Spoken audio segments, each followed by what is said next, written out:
અમરેલી જિલ્લાના ધારી તાલુકાના દુધાળા ગામે નજીકના કોંગ્રેસના આગેવાનો પ્રતાપ દુધાતા પર થયેલા હુમલાના પ્રયાસના 3 દિવસ બાદ પણ હુમલાખોરો પોલીસની પકડથી દૂર છે.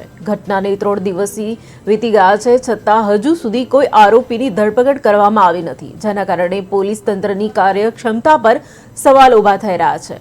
પ્રતાપ દુધાતાએ અમરેલી એસીપી સંજય ખરાતને રૂબરૂ મળીને સમગ્ર ઘટનાની વિગત આપી હતી, તેમજ હુમલાખોરોની ઓળખ માટે વિડીયો સહિતના પુરાવા પણ સોંપ્યા હતા, છતાં પોલીસને અત્યાર સુધીમાં કોઈ નોંધપાત્ર સફળતા નથી મળી.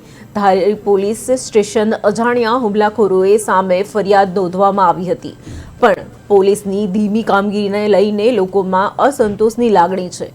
દુધાતા પર થયેલા હુમલાના પ્રયાસ અંગે પોલીસનું મૌન તપાસ નામે માત્ર રટણ ચર્ચાનું કેન્દ્ર બની રહ્યા છે.